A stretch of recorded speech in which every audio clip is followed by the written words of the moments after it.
So what inspired you to pursue a career in sound and music industry?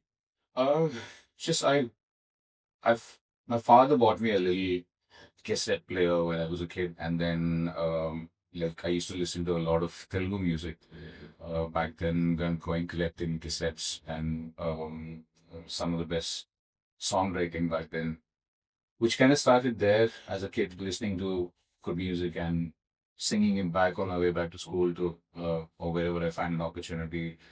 And the impact of Telugu music on me was huge. Like as I grew up, and kind of songs and the movies that are made back then have really impacted me. And then kind of realized, and I kind of chased that thought, and I kept moving forward to understand what more is there, like or who other artists are there. So I didn't know back then of like music therapizes you, music makes you feel nice and all of that. It was just literally my biology telling me, hey, you feel nice listening to a good song. Why don't you look for more good songs? So something that started like that, and slowly I got into underground electronic music, being a teenager, and going out to clubs and having some exposure back then. That's how it started for me mainly. Like and like we previously had a quick chat about it. Radio played a huge role in my life to be able to listen to new music and kind of like during my time in Bangalore when I was studying there. So that's pretty much how it happened for me. Like all of this goodness that I've been accumulating can make me feel like I think it's time to kind of give back or just kind of learn more. And then when I went to the UK to do my BA in music production, I've it opened up a lot of doors for me. And then I was kind of spoiled by choice, like Intel. And there was so much music, and then I realized this lifetime is not enough. And that's like 12 years, and I'm still here enjoying what I'm doing. Let's come back to your Hyderabad life first. Sure. So as you said, your parents love music too, and that's Yeah. where you got into music, right?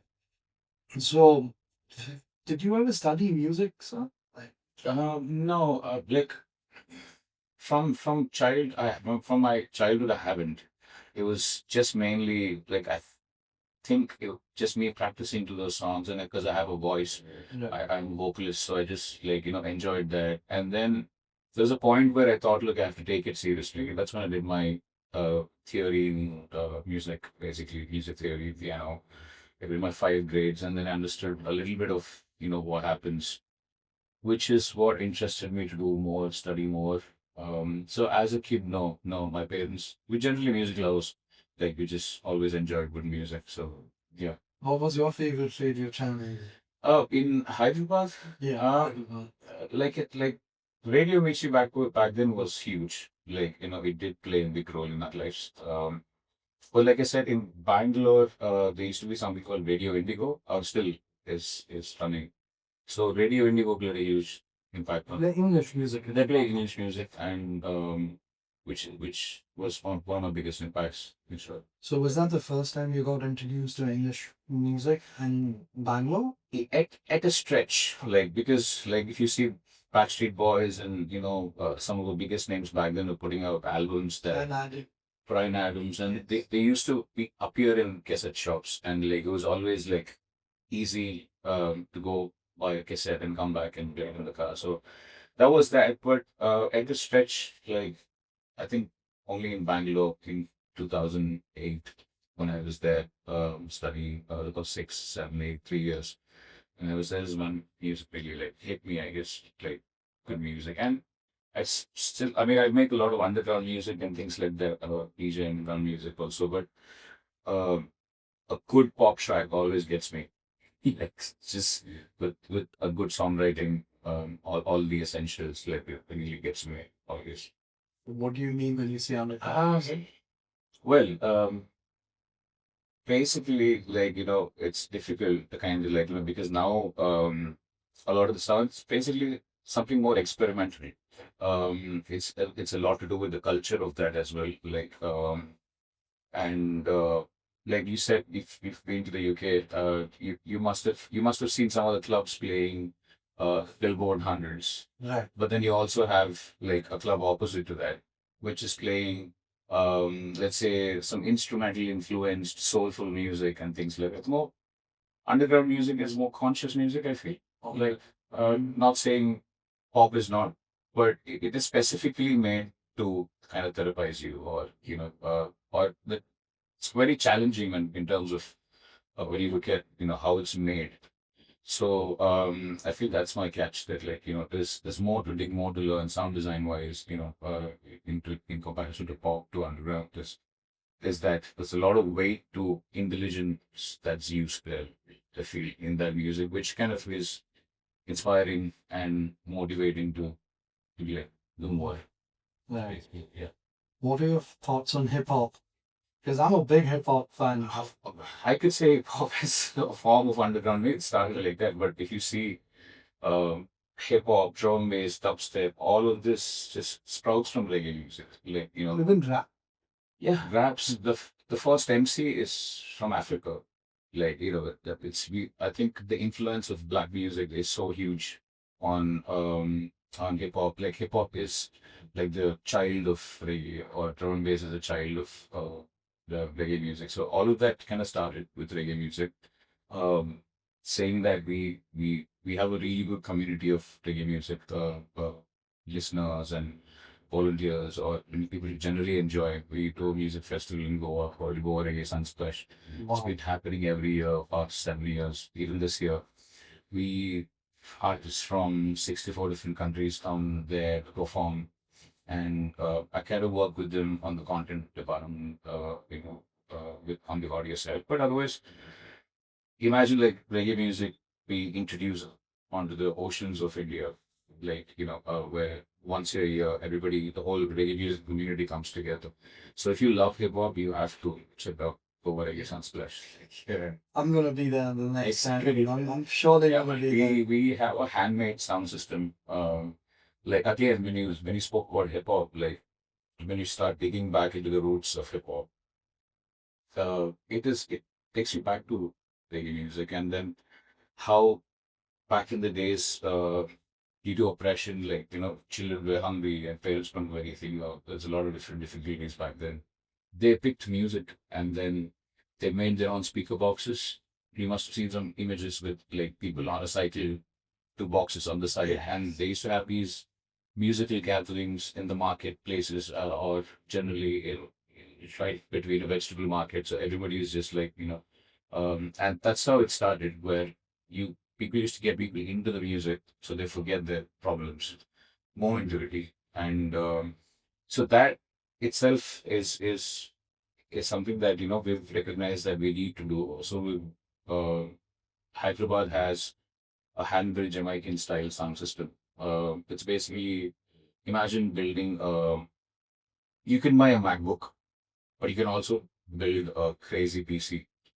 Like you could just go crazy with the amount of components that you put in the similar fashion. Like you can buy a Bose music system, but then you can also, or let's say any JBL or whatever, but then you can make them. And when you do that, you have so much more control over how heavy your bass has to be, how heavy your mids, how smooth your mids and nice have to be. So you have to probably experience that to like understand how much it hits you. Basically the bass kind of hits your bones, so there's no way, it almost paralyzes you when reggae music played through a sound system, or record to that matter. But yeah, it's Have you worked on any reggae music? I Have you composed any beats? see again roots, because again, yes, I make music myself. I've released an album last year called How Do You Feel. When I make music, it's bit of an amalgamation of a lot of things that I love, basically. So I love reggae music. I love my like a minimal dubstep, like Failer or Bonobo or Cold Panda on beat play. Now I know these names only because of the exposure I've had to study in the UK and to access these music festivals, and it is in that zone. And I like to, and something called Asian Underground. So these are my influences of kind of music that I like. You like Talvin Singh. You must These are basically some of the British Indian, people with the Indian influence making Western Indian music with Western Indian influences, Wow. basically. And well, they have done everything we want to do now in the 90s itself, but we just like following their footsteps in a way. So I quite like that. I feel like films again has that capability when you can merge like technology and then good musicianship, like with good musicians on board, and then you have like a synth going on, and that you're literally breaking down the barriers to create something new, right? So yeah, I make all of that is like my inspiration. So I've done a lot of music independently and specifically because like music's quite very personal to me, and I like to mix for someone as a service. I'd like to master for someone as a service. But I cannot make music, I just cannot make it for myself at this point, and slowly going to build my own audios. And very soon probably have like a 90-minute home composition of mine that I would just take to Texas and perform.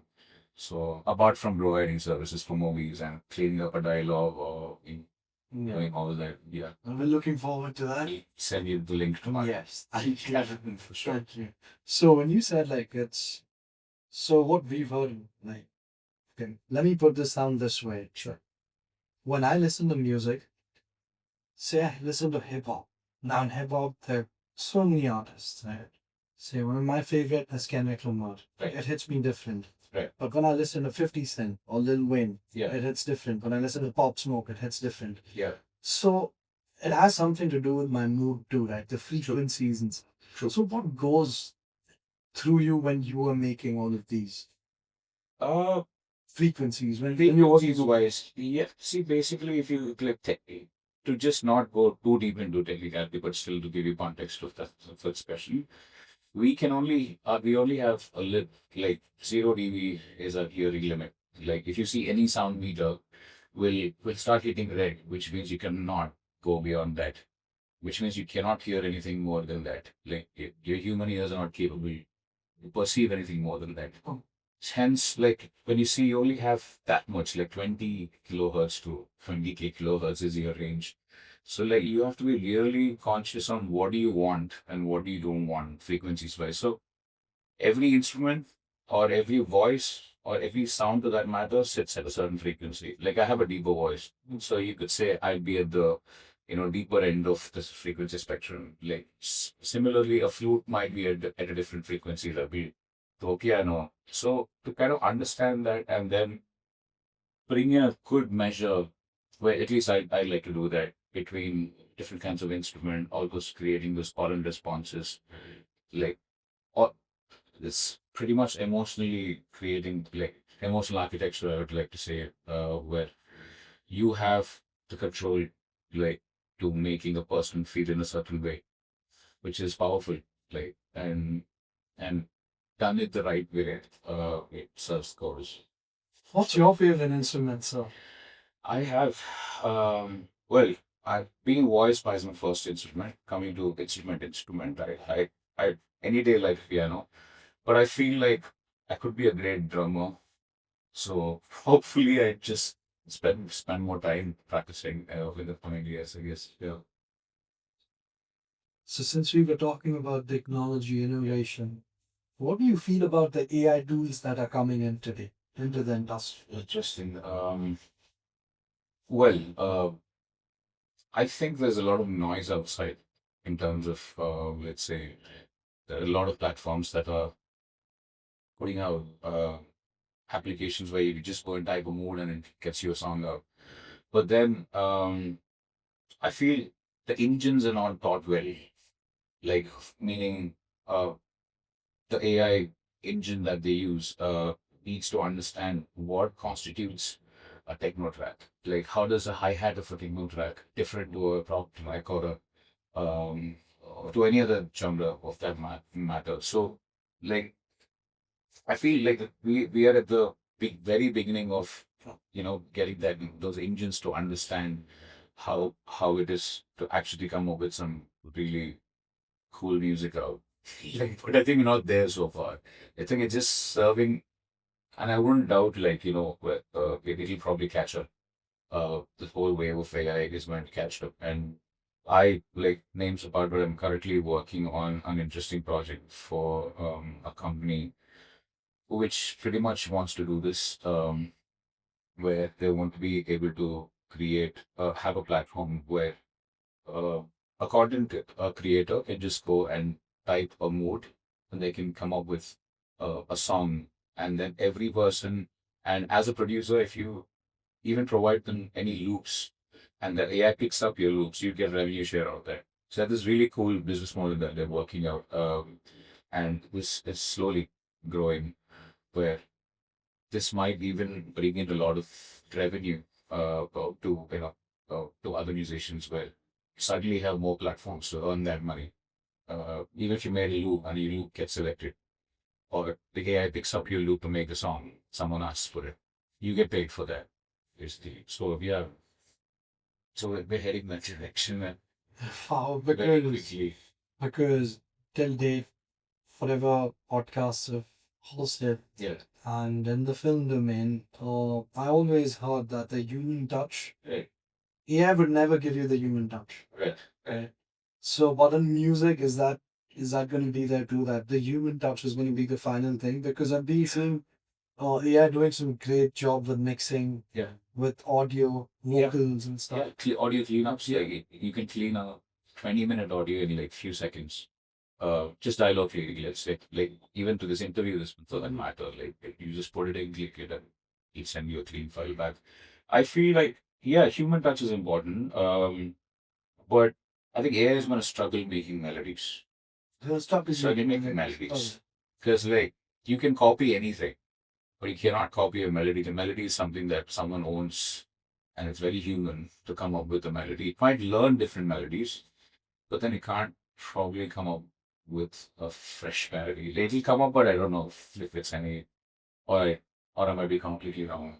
Like, my future has like learn all the things it needs to and come up with some beautiful melodies. But yeah, I think yes, that's what we're trying to do with this company I'm working for. To, like, how do we crack um this point where it makes good melodies also, not just putting drops together, or like when you have 4 or 5 things that constitutes a track, out of which it'll probably struggle making melodies is what I feel.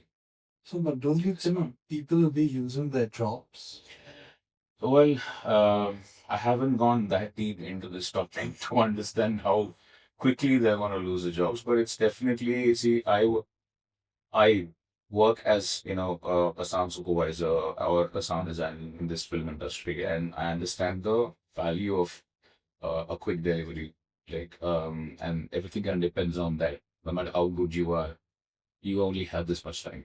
And yeah, and at that point, like, I feel like AI has just come and completely changed the game. And instead of paying someone to do an audio cleanup for a 8 episode document, or a series, a hefty money, I would rather just reach out to a plugin which is, AI based, and then make that as my tool to clean up, do audio cleanups, and just to saves my time. Yeah, we are going to do some jobs. So you walk through AI. Yeah, You walk but you have to be, but there are certain things still, I think, like, when you have to, for example, even again, just coming to audio post, you have like, if I did that and then Mike has a Russell, it's very difficult to AI to go to that exact point on that exact timeline, clean that A part. Like, whereas human beings can reach there. Oh, I hear that section. And as you know, there's tools like RX and Isotope and things like that where you can use for audio cleanup. So I think it can generally give you like a quick, turnaround. But you still, after that, need to sit down and kind of do all those specific changes that you need to do, or have to make. Similarly to ChatGPT, it's going to give you a big set of words and sentences, but that's not everything that I want to use to write an email to someone, right? To get it and bring it down and make some So the adjustments. human change touch the is value. always there. That's what. Yeah, yeah. I think it should be there, and we should conserve that. And I don't know how it's going to happen because of the way we are heading and how quickly we want everything to be done. Saying that I don't have a problem with the speed. It's just that some things you can't just take away. You can't just take away everything from a process, because then the fun of, like, doing that. Like, for example, Spotify coming in, you never walk into a music store anymore, or take a CD and look back and just sit there to read a cup of coffee anymore. Like, you rather just like swipe if you don't like the track and move to the next one. So I think that's what's happening. Yeah. I miss my days going to music world Yeah, where we could just put on. it was I could spend half a day there. Half a day there. I Yeah. used to spend like few hours there. Yeah, yeah. I used to get an allowance on the weekends, Yeah. and I used to go there, and I was there from like 10 to like 3 at least, listening to like. Easily 4 or 5 hours Yes. we used to spend in there and just come back. But now again, that's what we're trying to do. Like we're trying to like have, like I play a lot of I've played a lot of gigs, but then I'm in this music community, so we kind of keep people together by organizing an event or just socializing or just like doing just a general catch up over a cup of coffee and playing music. There's interesting gig that is coming up on March 2nd in a coffee shop, but I just have to play a video, play girls. It doesn't have to be mixing, but just sitting there and just providing that to audience uh, on a Monday morning is not a bad idea. I mean, yeah, I mean, Pumping them up. yeah, Yes. put your laptop, headphones, do whatever you have to do. Sit with us and just like talk to us about what do you like, and we still try. That's what I think we should do more. That before we used to share music tracks with a friend through a SoundCloud link. I think but slowly, like I think it's slowly gone now. Like not many people, or nobody, but not many people share music like they used to do. Or if you remember, friends used to copy good music to us in pen drives. I still remember the CD burning time. Or the live Live wires. wire. I was just Yeah. getting there. And 90s was huge in Indian pop music. Yeah. So all of those Ganesh Hegde tracks and all that, we used to bring them down from LimeWire, all that. But yeah, that era is gone now. Like, Yeah, I'm just burning those CDs. and burning those CDs and Yes. just prepping and making sure like everything isn't organized. Like, when you open that case. Just the other day, my dad got some CDs out from the godown and he said, "Hey, we found your old CDs," and this was like 2005, 2006, 7 times. Yeah. And I was just going through my tracks, how nicely I wrote everything on the CDs, like what song it was there. And I had a similar experience recently where just like come back to my old suitcases and I just found like this big case of like me prepping as a young DJ to all my house in first 4, 5 leaves and all my techno and stuff section. But yeah. When did you start DJing? Something that I've kept doing in the background, but like I haven't gone specifically to a music school to study DJing, but it was a fun way as a music producer. If you were 10 years ago, roughly 12 years ago, I would say, is when I just picked up a controller and started messing about and see what happens. And as a music producer, if you ever want to perform, that's your only medium. Like, as a violinist or flautist or pianist or a vocalist, you could just go to the audience and start playing and then perform. But as a music producer, that was my medium. Like DJing was the medium, or it's my medium to kind of like perform. Not just be the music producer in the studio, but also could step up and perform. So DJing is then gives me that chance. Yeah. So 12 years ago, I guess, is when I first picked up a small VMARK controller in a bus. Like, No, I recently got a podcast mic with some equalizers and I was trying to play around with it. And so it started with me also, man. Like I've my first salary that I got as a kid, I spent it on a big subwoofer. There used to be a Sony World over here, and I just spent it with that subwoofer, 8,000 I won, like, and then just sit down, mess with the EQs, like download the music from there. So there was just a fun-based activity around music, around sound, around technology, around all of this, which kind of like, again, coming back to what got you into this music is this, like, I think it's a good way to point out that these are my influences where just sitting down with my local art decors guy to, sit with him and like, yeah, equalize karke dikha. Those are the best days. Those are the best days. Take a player and just go like crazy on the amps. Do you remember the dolphin systems, what used to come? So Yeah, as yes. the car used to speed up a little, The equalizers used to go up Go up, as you yeah, blinked yeah, it. It used to go up. Yeah, I lived that era. Definitely. But yeah, I mean, right now, I don't know if anybody listens to music that much in a car or if they even have that time. So, Yeah, yeah. I'm big into that. Like, I always keep my USB fully loaded. Like, yeah. in fact, right before you came, my partner was literally listening to music, and I was like, "Hey, buddy, let me get Yeah. into the zone for the podcast." He's like, listen to music, Yeah. This is gonna get you in the zone." And then Yeah, he started chill out. playing, Yeah. started playing some reggae. Getting off, like, Yeah. like, yeah. Yeah, reggae music. I think the moment I listen to reggae music, I just feel like it's a holiday. Like, it just keeps you so calm and Yeah. away from everything. Yeah. And So you especially see that through that big sound system, you guys should come at some point, like the next day. we'd love to be there. Yeah, like the most craziest thing we've done is this with Daisy Chain, two big sound systems of India, to sound as one system, and it's ground shattering. Like, I'll send you some links to click through it. Really, really interested. Yeah, Yeah. yeah, it's like the beach, the systems, and the people. So there's palm trees and what else you need. Yeah. So who's your inspirations? Loads of people. Like, my initial definitely was Mr. Rahman. Like, it's like as a kid, like I think all of us, Yes, yeah. like down. Raja, ARM. Yeah, yeah. Ilayaraja again, like it was too deep for me. Like Mr. Rahman's songs were a little more easygoing, and as a kid, I enjoyed those quite a lot. But yeah, melodically, I think you say the things they've done. That's one of the things I went to UK and I learned that. So there are only few people in India who've done it the right way in terms of like music theory and deploying, what takes recording with big orchestras. They did it in the 90s, right?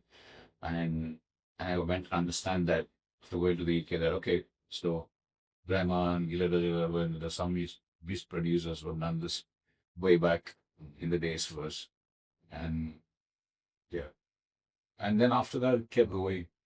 I kept like listening to so many artists. Like one of the reasons why I cannot just specifically stick to one genre that okay, I'm gonna make trance, I'm gonna make house, and all my friends decided.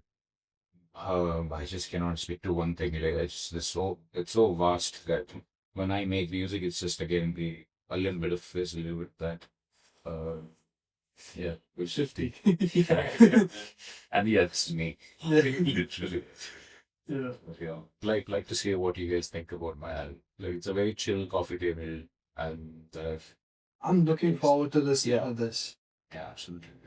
Play you after the show. Definitely. Definitely. So can you talk to me a little more about the UK? What's the major difference between the UK and Indian music industry? You mean industry or okay? Oh, okay, industry wise. Yeah, let's talk about industry wise first. The difference is like there's so much availability. When you say industry, I go straight back to two things, which is education, and then of course there's a marketplace for it. Three things actually, and then the tech. So most of the things I think we we don't have access to as much as UK citizens or European citizens have access to, like walking into a vinyl store or like just going into a music production store to just about test and mess about and see if you like that controller or a headphone. So I feel that's not there yet. Like I don't know. Like there are enough music stores in Hyderabad, I get it, but they're very specific to guitars or things like that. But not every kid wants to play guitar. Like one wants to learn tech, one wants to play drums. So in that manner, I feel technologically we're getting there. Like a lot of things can still be bought very easily in India, but 10 years ago it was not. Education wise, I think again we have to like split that into, let's say India, we have to split into Mumbai. Like UK has been doing music education. Like my college I studied with was the first jazz, the first college to have like started a jazz school in Europe. Our first college to have done music production in across UK. This was Leeds. Yeah, it's 60 years old. Conservatoire now, and it's so if you see like 60 years ago we were struggling, like but if you see that we've come a long way as India, we're progressing, and that's the fun part, which is also the reason why I stayed back. Did not be that individual to go abroad and get a fine job. Land of opportunity. Yeah, like, I could still, there's nothing like kicking it hard in your backyard. I thought, like, stay back. And now then slowly, like, you start meeting your people, the community just keeps growing, and then you start feeling like you're not alone. And there's suddenly lots happening, which is like right now. Yeah. What's that one thing you could bring from that industry to our industry? Education, yeah, like top quality music education is what, like, again, going back to breaking it, in India, basically, Chennai has Cane Conservatory, and which is Mr. Rahman's college, and there is a lot more schools which are very specific in music production or songwriting, to that matter.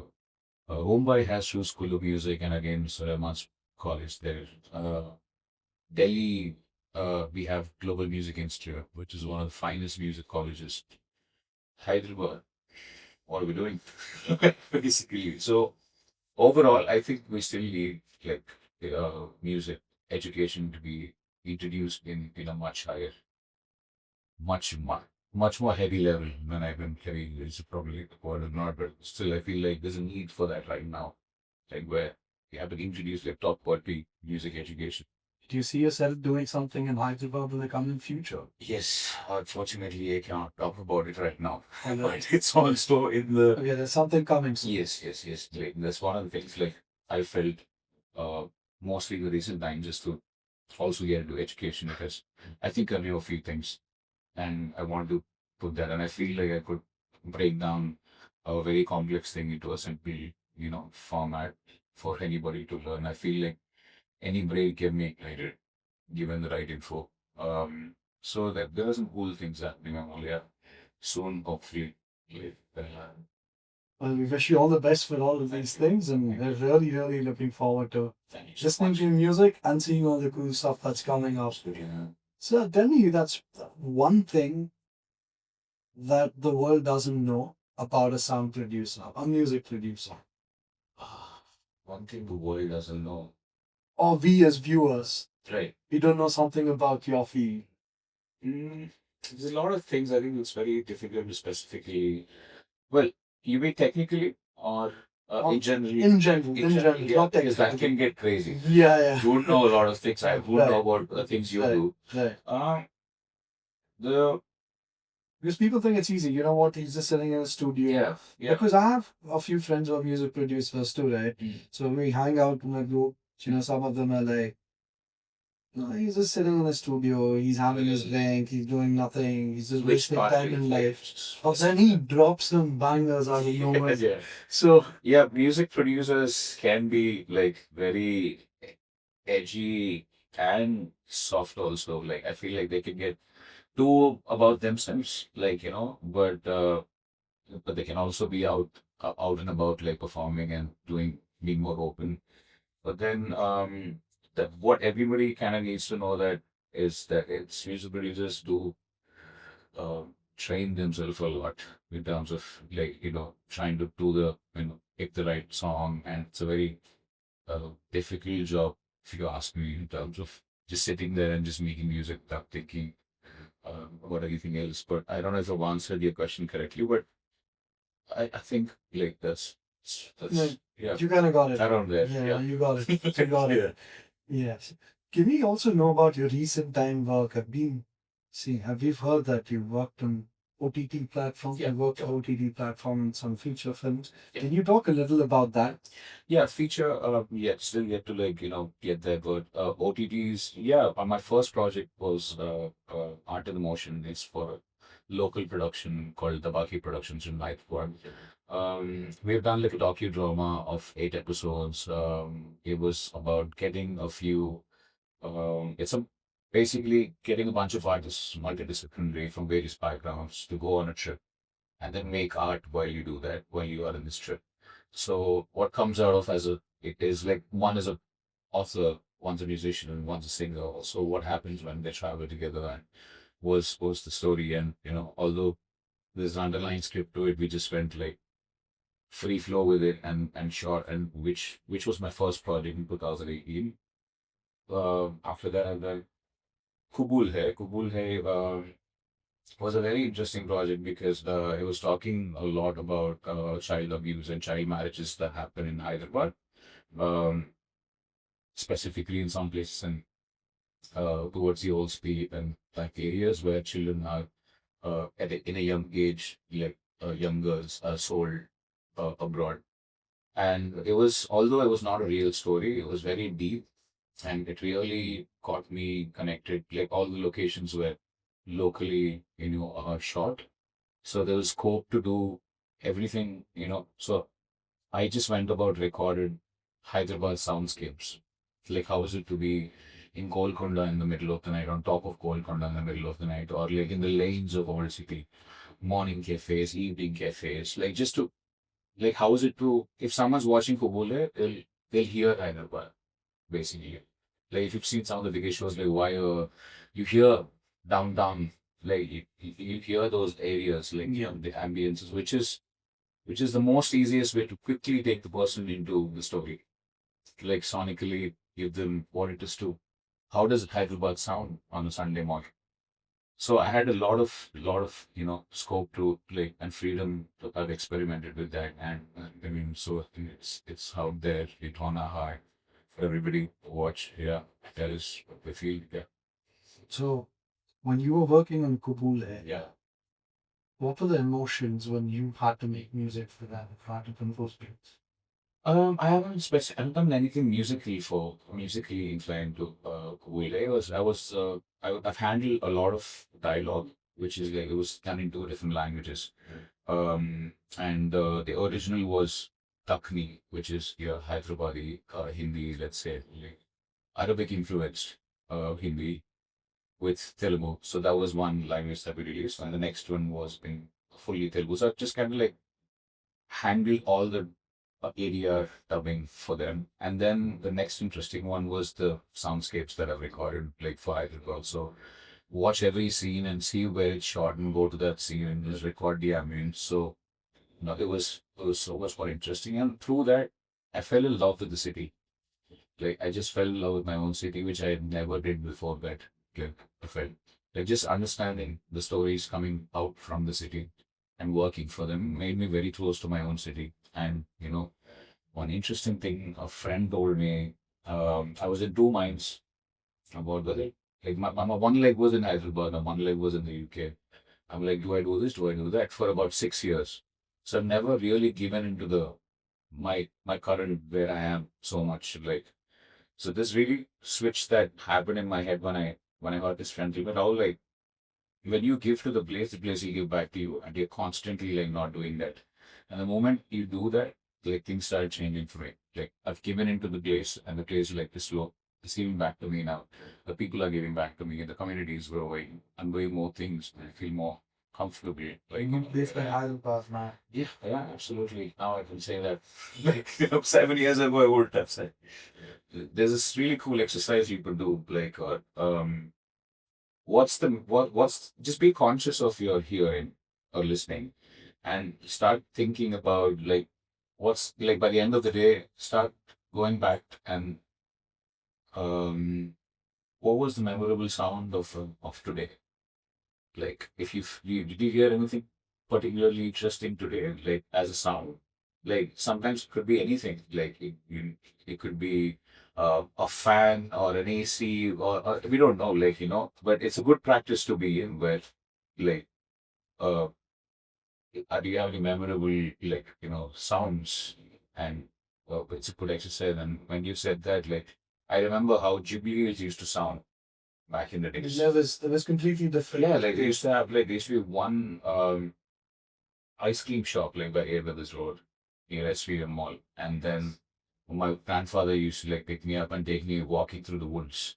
So like I never heard a car like After 6 p.m., there was nothing here. yeah, There was nothing. I only heard the security whistling and going around the house. Or, yeah, just the nature. Monkeys used to come inside sometimes. yeah. It was really nice and quiet. And especially in the monsoons, I love. Monsoon side of the bird is still the best I feel, except the summers. I think everything else is pretty good. Yeah, it's in Hyderabad. Weather-wise, we have neutral weather. Yeah. So if a director says, I want a sad music, sad sound. So do you get into the zone of being sad and feel the emotion they feel, or how does it work? Precisely that. You basically step into the zone of the script and the actor and the emotion. Well, if luckily the shoot is already done, then you can see the actor actress who are on the screen promoting that, right? So you hold on to that, and then yes, you have to, like if I'm working on a horror movie, I have to feel terrorized like before you liking that sound, Otherwise, I don't think so. I can do anything there. I have to be with the movie till the end and feel the feels that the director wants you to, and emote them musically and sonically as well. You have to be a pretty emotional person. Yes, absolutely, and a lot of patience. Yes. So I guess they also have to get involved in the role. Yeah, absolutely. Like you be is like there's no way else, right? Like, you're trying to build something together, an emotional a structure to everything that you do, even in movies. Like if you've taken the visuals of that, I just see waves of emotion, like, across the movie, of things happening, or there's slack moments there. So it's literally when I'm also making music, there's a process where some people follow you note down all the high points in the movie. First work on that and then work your way backwards. So it's just much more easier to just push all the energies onto that high point. Like there's an action scene, finish that first and then just work your way around left and right. That's interesting. So I have some fun rapid fire questions for you. One sound you love and one sound you can't stand. Uh I can't stand the uh Shenai, squeaky Shenai. It always gets to me. Chennai is, on Sankranti festival, they come Oh, from the yeah. house. Yeah. And it's nice, but I don't think I can respect that instrument.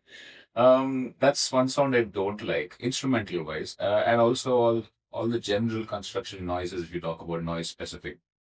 But then the sound I like, anything, like, mostly my most favorite sound is a piano sound.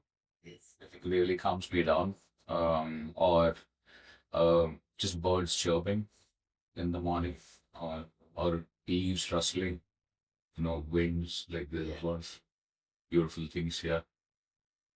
One artist or band you'd love to collaborate with. Oh, that's a lot of people in that list. But of course, I can't work with everybody. So I have this most favorite artist called Bonobo. And if I ever like collaborated with him and did something together, no, well, John Hopkins as well. Like, okay, the list goes on. Yeah, so either Bonobo or John Hopkins, if I could collaborate with them one day, that'll be awesome. Yeah. If you could design the soundtrack for any movie, which one would it be? I'd like to do like a love story. Mm-hmm. I think, like, I'm good with my melodies, and, I've not had the opportunity in the recent times to work on a love song. Like, so I think I'd like to work on a script based on love story and then a good song, because you can really explore good songwriting in a love story as well. Like that's one thing. Yeah. If not a music producer, what would you be? I'd be a chef Oh, in a kitchen. I definitely. I've always said this to myself. That I love the busyness. I love the madness in kitchens. right. I don't get to cook that much these days, but yes, I'd be in a kitchen. One song that describes your life right now. Um, Interesting.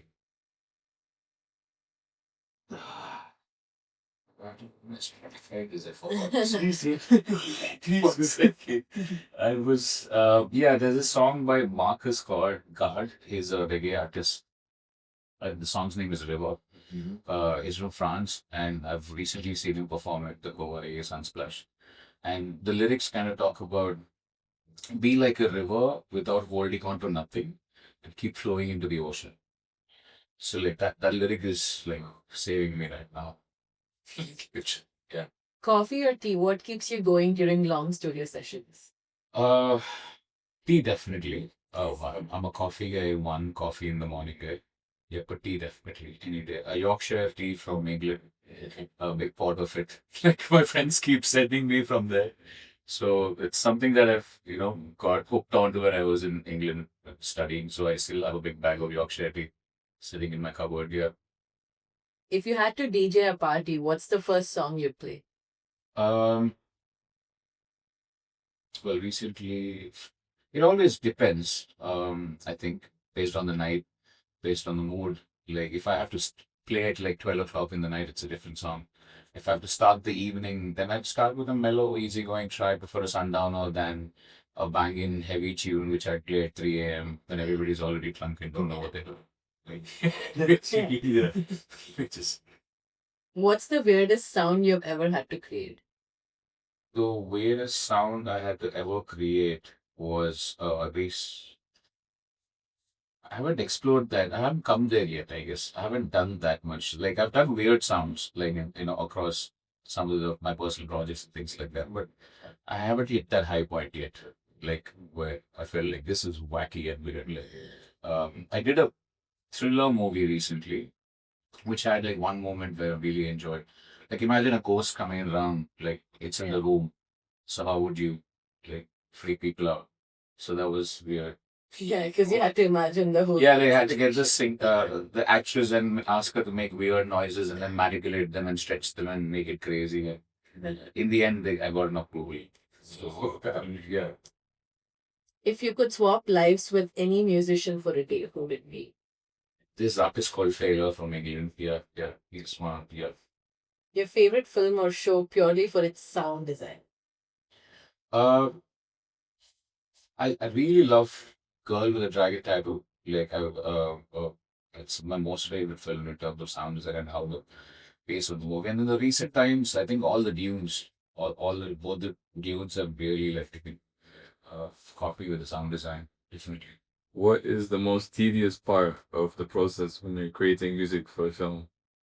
Uh, the most tedious part is to get that initial framework of what the director is thinking, and that's when you're trying like they have a lot of ideas. They come in with a lot of ideas, but then it's your job to bring them to okay, so this is it, right? Like this is what you're thinking, and then those little tests you do at the beginning is the most tedious. So, are there like any tools you use to Uh, make not those make not it less really. tedious? Not really. I think it's mostly to do with understanding, having an understanding of different genres and styles of music, so that when someone's asking you for something, then you catch the emotion and just culturally link it with. Let's say there's a moment where it's a party situation, and then you have to come up with a cool music to it. It could be a hip hop track. It could be a B&B, retro, a dub track or whatever. But whatever fits that script, I think at that point. What program do you use? I've been using Ableton for the last like 14 years now. But then for films, I tend to use Pro Tools. And for some sound design tools, I have something called Cecilia C Sound, which is a free plugin that anybody can download. And I use that a lot for my soundscape composition. So, in terms of like music producers or composers within the industry, the biggest one that comes to my mind is Hans Zimmer. Is there any references or aspirations you take from him? Just the way he holds the whole movie together with music. Especially I mean, if you've seen any film, like I think uh, his skill set to actually hold that scene together, like make it more cohesive with the whole movie, what always gets to me. Like, be it his selection of an instrument, voice, whatever he does, like for that moment is very well designed and learned and understood and worked out. What advice do you have for a young viewers who want to become sound engineers or music producers who want to enter the industry? Yeah, I mean, it's keep the fire burning and the desire to get to that point. It's gonna be difficult. Well, nothing's easy. So like just keep questioning, at each point and then pick the right direction, which best suits where you want to head and what you want to do. And then don't get confused by choice. because there's a lot of choice out there, be it the choice of instruments, plugins, like softwares. So use what you have, like, and begin start there, and then talk more about your ideas and what you feel like about a certain thing, and to be a friend or a fellow sound designer or music producer. Thank you so much. Thank you, Amol. For giving us your time. Yes, absolutely. We Really enjoyed it. really enjoyed this podcast and we learned a lot today. Thank you. Mm. Appreciate it. Nice. And we are waiting for the young viewers to watch this. Yeah. And hope you keep inspiring all of us with your Thank work, you. sir. Thank you. Thank Looking you so much. forward. Absolutely. Yes. Cheers. Thank you so much, sir. Cheers. Yeah.